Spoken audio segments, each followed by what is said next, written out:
शायरी बिल्किस अमर। दिसंबर के दिनों में तेरी यादें याद आती हैं, जहाँ तेरे कदम गुजरे वो राहें याद आती हैं।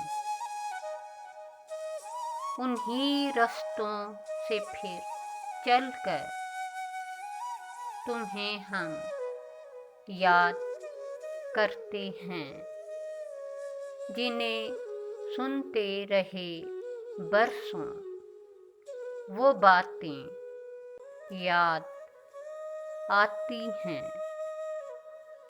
तुम्हें खोकर हमें लगता कि दुनिया छोड़ जाएंगे, जो रोए थे तुम्हारे बिन वो रातें याद आती हैं।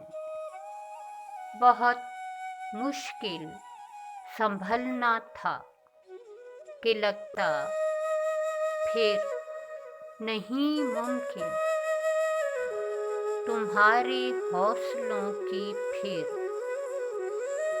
किताबें याद आती हैं।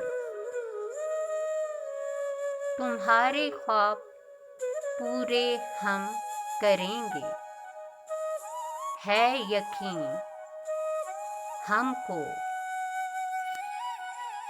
वो बहते दर्द के आंसू, वो आँखें याद आती हैं।